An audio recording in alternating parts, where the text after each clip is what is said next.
What's up, everyone? This is Cold091. Today, I'm going to be talking about another classic album. First of all, we are listening to Drowning the Light, Drowned. This is the 2004 debut album from Drowning the Light.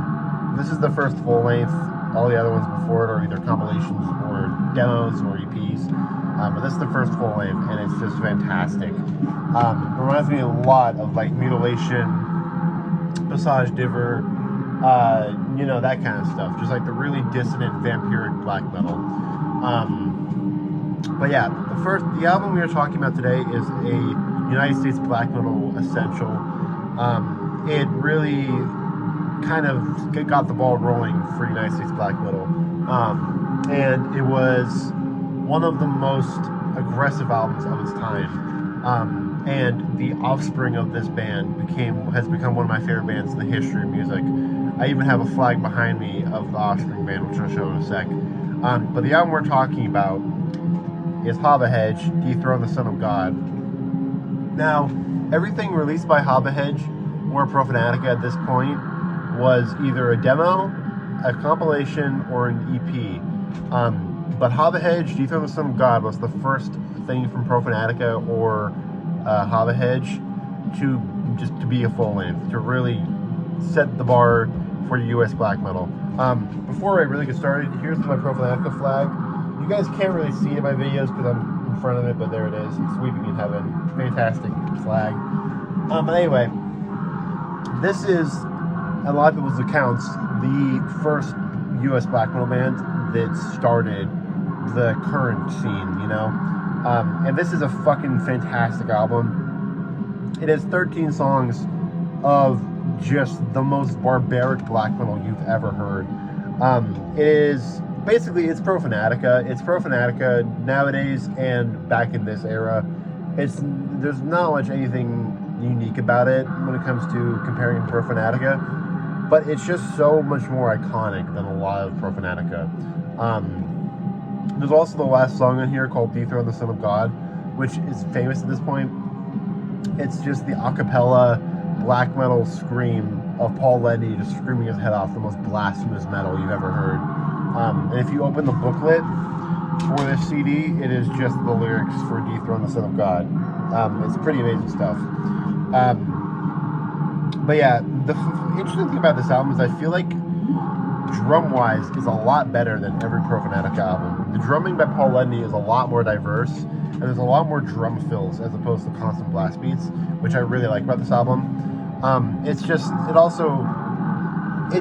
by no means varied, but it has more variation than Profanatica, which I really like about it. And then Paul Ledney's vocals are just iconic and just disgusting. They really are, like I said, I probably said this before, but they were the next step up from stuff like Blasphemy, Mystifier, Sarcophago, all those bands that really started the war metal sound.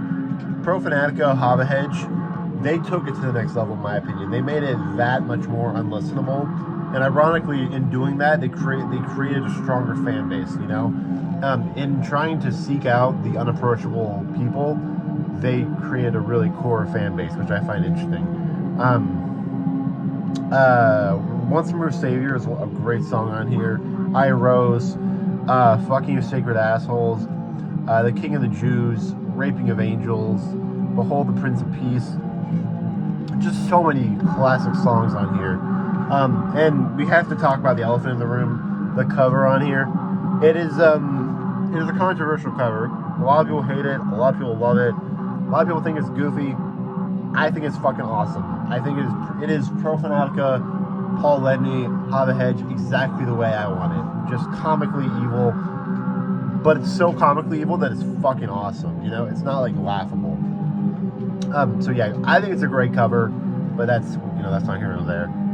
But yeah, this album, there's not really much I can say about this album besides that it is a constant barrage album with a little bit of variation thrown in there that kind of makes the eventual blast beats even more riveting.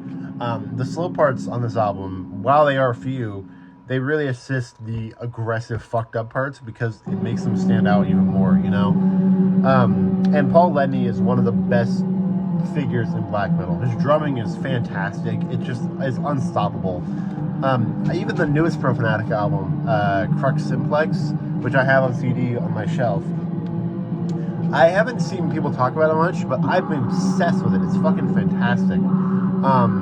And the talent that Paul Lenny had back then versus now is still the exact same, and it's just fantastic. And the funny thing about it, I feel like while obviously a lot of people who like Pro Fanatica like this album, I feel like the crowd is a bit different generally. This album is a lot more rooted in like the early 90s like demo recording sounds of like stuff like Vaughn or like Mystifier. But I feel like Pro Fanatica is a bit more, it's definitely not commercial, but I feel like the crowd is a bit more accessible, you know? But anyway, there's not much I can say about this album there's not much I can say about this album without sounding redundant. But it's just an amazing classic album that really is a great album for a pissed off workday, and it oozes so much hateful, badass energy that just really makes you love the USBM scene, you know? And the irony about it is most USBM bands don't sound like this, but they are all inspired by it. Like my favorite USBM band, Leviathan, you guys all know that. He adores Pro Fanatica and havohej, but he doesn't sound anything like it, which I think is kind of interesting. Same with like Zastler. He worships this kind of stuff, you know, but they don't sound anything like it.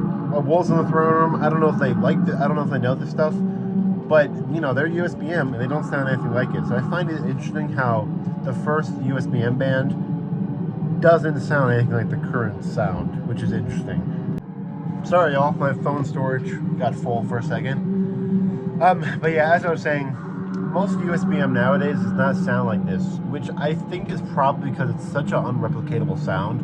Most black metal bands from the US or just anywhere in the world, I imagine have a hard time keeping up constant blast beats for a half hour, 40 minutes, whatever, let alone a whole 30-year career, you know what I mean? And it's, this style is so unapproachable and so hard to replicate that I think it kind of earns a lot of merit that way. Aside from the quality of the music, I feel like how unique it is and how much it paved the way makes it makes the appeal of this record even higher. But you know, anyway, I'm getting redundant. I'm repeating myself. So let's just end off by saying this album is a classic album, and it is a absolute timeless classic. It really transcends the form of black metal. It kind of is a piece in metal history as opposed to just another black metal album, and I love it for that. And it started Pro Fanatica, which is one of the best fucking bands ever. So anyway, that was my review of havohej-dethrone, the Son of God. Hope you guys enjoyed. If you did, please feel free to comment below your opinion on havohej. I know they're kind of a lot of people hate them, a lot of people love them, but the people who love them adore them, and I'm one of those people. So let me know what you think of them. Hope you guys enjoyed the video. If you did, I'll see you guys in the next one. Peace.